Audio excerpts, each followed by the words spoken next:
Let's make our own aloe vera gel at home since we don't know what's in the store-bought versions. I was finding these plants on the street. I don't know who is throwing aloe vera plants, such a shame. But let's make the most of it. And once we have gathered the plants, you can then just begin by removing the spines. I learned this later on, that it is the smartest way to do it since they are quite spiky. And once you remove the spines, you can then remove the wider part of the plant to just free the jelly part inside. Aloe vera has tons of benefits. I was really excited to do this myself. You might know it for being soothing after a sunburn, but it also has several other uses, such as for the hair. So later I will show you how to do a hair mask. And other than that, it is also antibacterial, anti-inflammatory, and of course hydrates your skin. So it's really good if you want to just improve your overall skin health. It can apparently also be used against acne and will also help you in your hair care, so that you might even promote your hair growth and of course provide nutrients to the hair. So here we have the jelly center part. Make sure to also remove the bottom side, and once you have freed the entire jelly, we will then chop it up so that we can collect all of our jelly parts of the aloe vera plant. I am using a steel pot to collect all of the gel inside, as to later on rinse it with water and process it further. Apparently the skin of aloe vera and the green-yellow stuff contains some latex or some sort of substance that might irritate your skin, and if you were to eat it, it would also irritate your digestive system. So we will soak our aloe vera jelly things in water for some time in order to get rid of this latexy substance and also other contaminants in case there are any. So just make sure to remove the green stuff and to only get out the jelly. I think I was not always completely just getting the green stuff off, but make sure to do a better job than I did. So once you isolated and freed the inner jelly, you can grab a knife and you can try to slice it up into small cubes with a sharp knife, and make sure to hold on to it since they slide away quite a lot. They're really, really slippery. It's like a little jellyfish, I guess. And once you have sliced them up, you can then grab a board or some sort of device to assist you in transferring all the gel or jelly into your pot or whatever container you are using to just collect it. It's quite slimy, so some stuff might drip. So just make sure to either collect it all or to work somewhere that can get dirty. So just cut out all the next aloe vera gels or insides for however many plant leaves that you have gathered, and just slice it up again and just add it to all the other cubes. I have heard that some people even consume aloe vera gel or aloe vera in general, add it to their foods, or just eat several spoons, I guess. And I so far haven't tried, but I am considering it for the future, as long as you make sure to remove all the green and yellow parts to avoid any irritating substances and contaminants. I guess it might even be a safe option as long as you start slowly to begin with to see how your body reacts. So maybe just eating 1 teaspoon a day just to see if it improves your overall health. If you're using a high quality aloe vera plant, meaning a fresh, organic and also pesticide free aloe vera, and you also prepare it correctly as I'm showing you here, it might benefit you by improving your digestive health. So it might soothe acid reflux, heartburn, and even irritable bowel syndrome. So if you're suffering from that, maybe give it a try. And also it has anti-inflammatory properties even when consuming. So not just if you apply it topically, but even if you eat it. So it might even help with arthritis and other inflammatory diseases. It also has antioxidant properties both topically and also when you ingest it, so it might help protect your body against any free radicals and oxidative stress in general. Some studies also say that it supports the immune system, so when you eat it, it might also just improve your overall well-being. And of course, it will benefit your skin inside and out. So when you reduce inflammation throughout the body, you automatically support the body in healing itself and just bettering wound healing, scarring, and whatnot. So I guess overall, this is quite a power plant and really good to integrate into your daily life, especially if you have aloe vera plants growing all around you. So I really highly recommend trying whatever you can with it. I will make sure to keep posting content to give you ideas on where to use it. So when separating the jelly part from your green stuff, just make sure to not waste anything. So I go ahead and scrape off everything else. I guess you can also use a spoon to just scrape it out of the green fibery peel.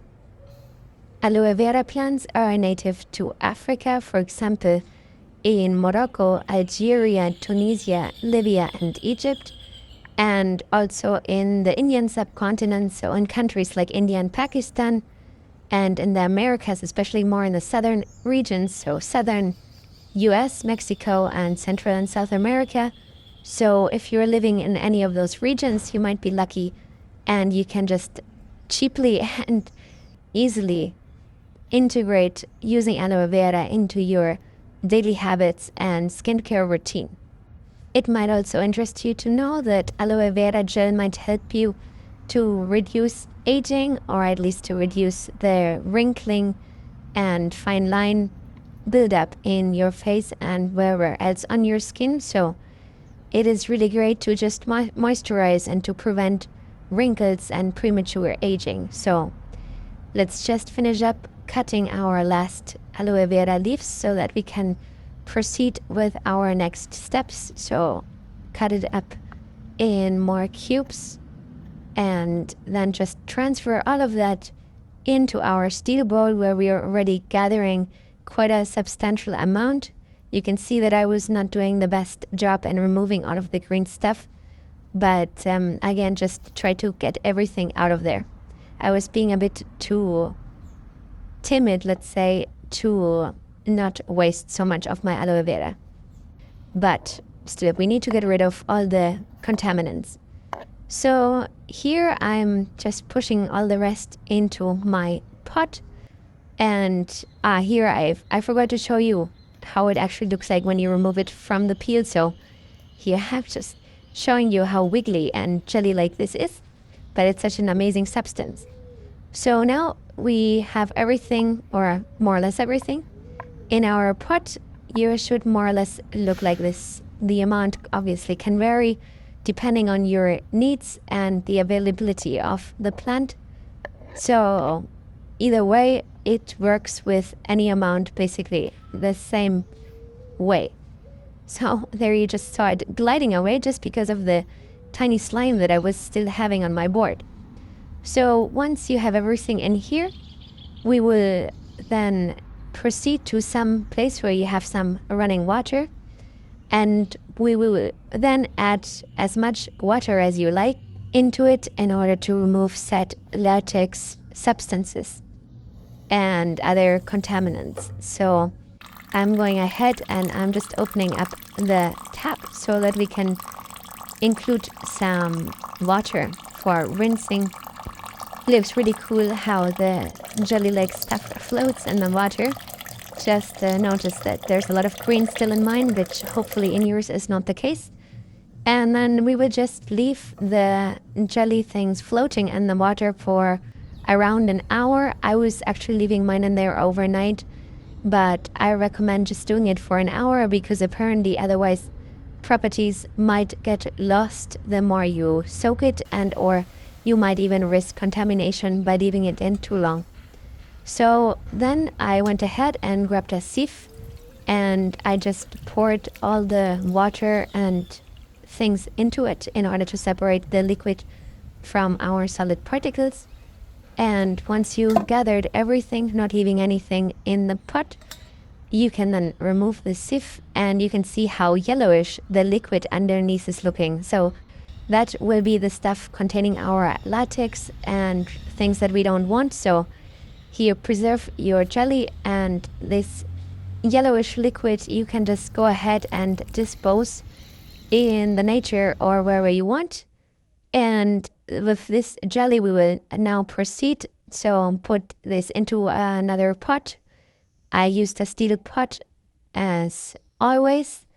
And once you have gathered it, you can grab some sort of magic wand, ideally one that is made from steel. I only had this plastic thing, but I despise plastic, so just try to use a steel one if possible, and go ahead and just mush it all up until everything is in a homogeneous, moussey consistency without any solid particles still floating around. It's gonna foam up quite a bit, as you can see here, but just keep going until everything has been processed.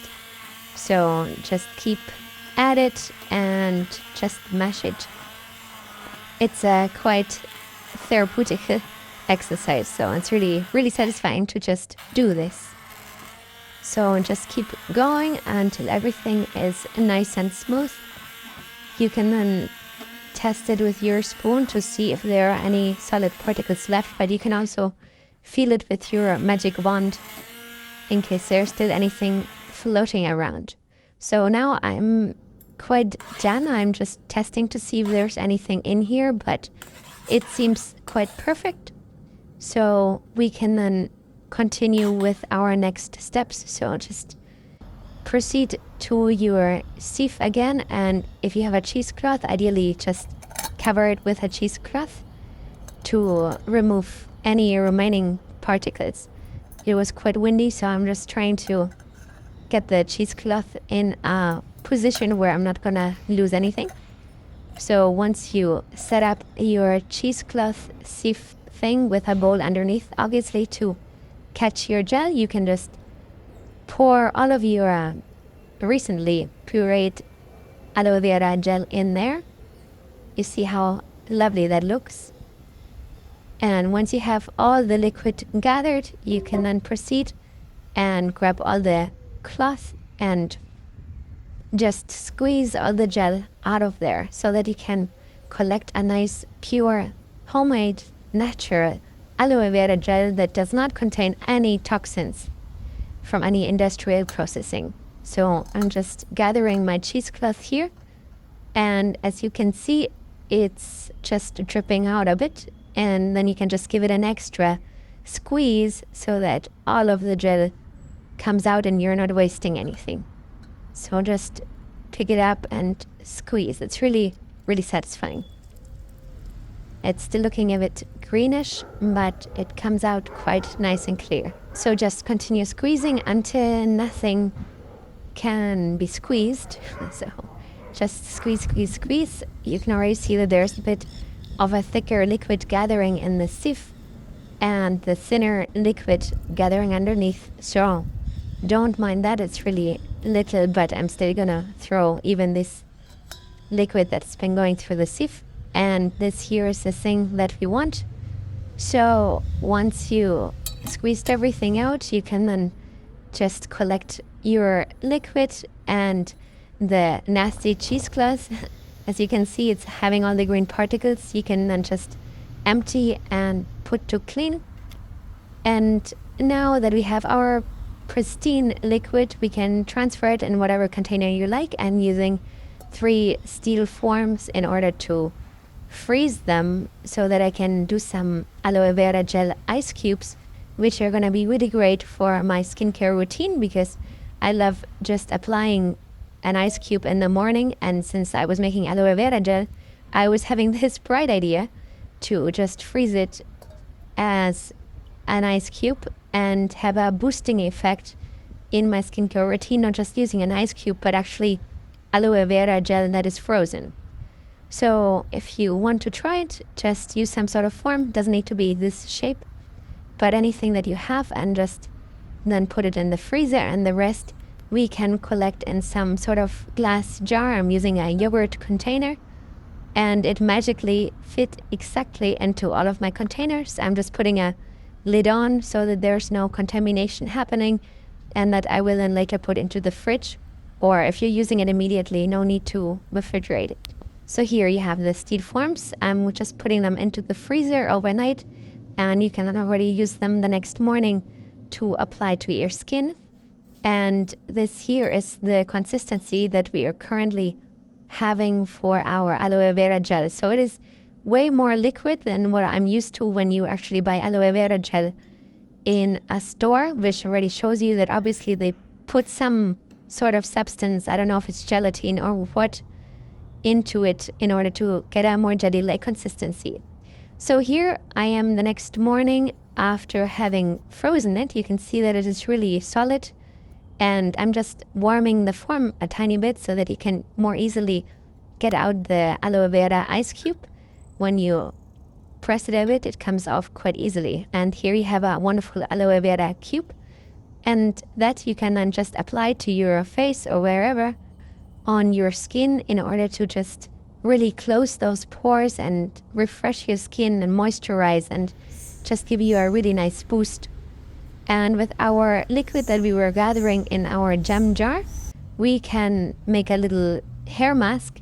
So I just went ahead and did the hair mask without previously washing my hair.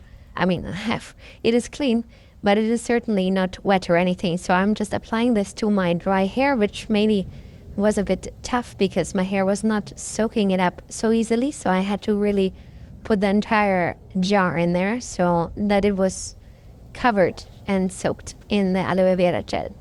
So just apply it. It's probably easier if you just use the glass and you press it against your hair, or let's say against your hand with the hair in between, if that makes sense. And then you just slide it down. I don't know if you can see that so well. I was trying my very best to film it for you, but it was probably not showing everything as much as I wanted, but just try to get it all in there. You can also really apply it to your scalp. It's incredibly nourishing and soothing and just, well, really, really nutritious for hair, scalp, skin, anything. As you can see, I was putting my steel pot underneath to catch any liquid as not to waste anything. I highly recommend that because you can later just either reuse it or just immediately soak your hair in the bowl. So I'm just trying to get it into all the deep hairs and also onto my scalp, even though I have quite long hair, so I probably would have needed even a bit more liquid to just soak it really, really, really well. But it for sure did a great job, and I must say it smells amazing. So if you just want to treat yourself well, it's great for all the senses. It feels great, it smells great, it is amazing for your health, so I really recommend this. You can obviously do more advanced hair masks by mixing the aloe vera gel with some other ingredients, but I just wanted to keep it simple and make it all about aloe vera in this video, and I can tell you that it already feels really, really great just applying it to the hair, and especially on the scalp. It has a very soothing effect, so you can feel it cool and really relax. So I think it helps in case you have itchy scalp or also any dandruff or other scalp issues. I think it would really help you there. So feel free to try and let me know in the comments if you have tried it or if you have any questions. And I really hope that you enjoyed my video, so feel free to give me a thumbs up and to subscribe so that you don't miss any of my further videos. I would really appreciate that. I'm always looking to improve myself and therefore yourselves. So see you next time, and thank you.